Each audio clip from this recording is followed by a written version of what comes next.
জীবন বাঁচাতে চিকিৎসা সেবার জন্য ঝড় বৃষ্টি প্রতিকূল আবহাওয়া উপেক্ষা করে উত্তাল নদী পেরিয়ে এখানকার মানুষকে যেতে হতো জেলা শহর কিংবা রাজধানীতে, তাও যাদের আর্থিক সামর্থ্য ছিল। আর দরিদ্র মানুষের জীবন প্রদীপ নিভে যেত চরের মাটিতেই।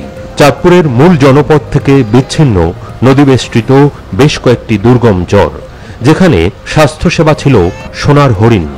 চরবাসীর কাছে নতুন আশার আলো এ ভাসমান হাসপাতাল। হাইমচর উপজেলায় মেঘনা নদীর পশ্চিম পাড়ে মিয়ার চর। এখানকার খালি ভাসমান এ হাসপাতাল, হাতের নাগালে চিকিৎসা সেবা পেয়ে উৎফুল্ল চরবাসী। রোগ নির্ণয়, প্রাথমিক চিকিৎসা, অস্ত্রোপচার সবকিছুই মিলছে বিনামূল্যে। 7 জন চিকিৎসক সহ 32 সদস্যের ভ্রাম্যমাণ হাসপাতালের উদ্বোধন করেন স্বাস্থ্য ও পরিবার কল্যাণ মন্ত্রণালয়ের সচিব।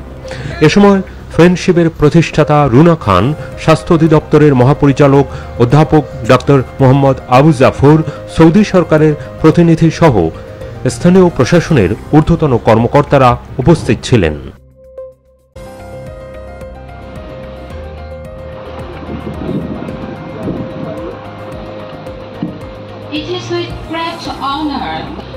ভাসমান হাসপাতালে স্বস্তির নিঃশ্বাস চরের বাসিন্দাদের। আর তাদের স্বাস্থ্যসেবা নিশ্চিত করতে এ ধরনের উদ্যোগে আশ্বাস মিলেছে সরকারি সহায়তা। আমরা আসার পথে প্রায় 3 ঘন্টা এই নদী বেষ্টিত যে জায়গাগুলো, যেখান থেকে আসলে সহজে স্বাস্থ্যসেবা পাওয়া যায় না, সেই জায়গাগুলো কিভাবে স্বাস্থ্যসেবা নিশ্চিত করা যায় আমরা আলোচনা করেছি এবং আমরা চেষ্টা করবো এখান থেকে ফিরে যায়।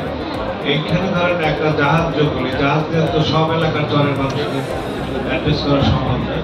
সব মানুষকে যাতে এই সুবিধাটা দেওয়া যায় সেটা আমরা পরিকল্পিতভাবে উদ্যোগ গ্রহণ করবো, যাতে আমরা সেখানে নিশ্চিত থাকি। আমাদের 5টা হাসপাতাল, যেটা আমাদেরকে আইডিবির সঙ্গে এটার ফান্ডিং হচ্ছে ফ্রম দ্য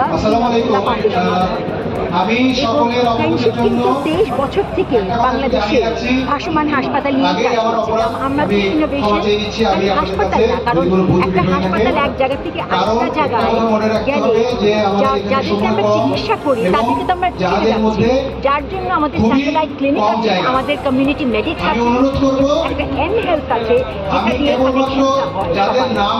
কেউ যেন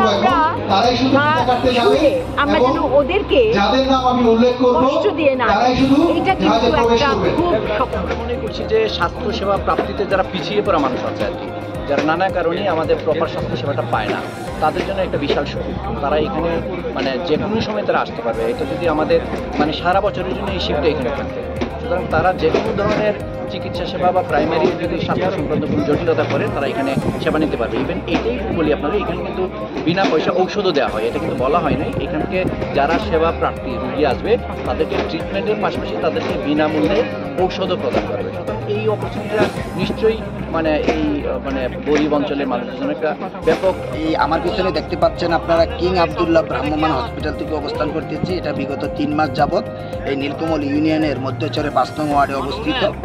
এখান থেকে এই নীলকমল ইউনিয়নের প্রায় 1.5 লক্ষ, পাশাপাশি গাজীপুর ইউনিয়ন এবং চাঁদপুর ইউনিয়ন, এই হামচর উপজেলা ইউনিয়ন এবং আমাদের সাথে চরগেশা হচ্ছে বরিশাল এবং শরীয়তপুরের বর্ডার। এই পার্শ্ববর্তী এলাকার সকল শ্রেণী পেশার লোকজন যারা অত্যন্ত হতদরিদ্র এবং যোগাযোগ মাধ্যমটা সহজ না হওয়ার কারণে কিন্তু আমরা আমাদের সকল রোগীগুলো এই হসপিটাল থেকে সেবা নিচ্ছি।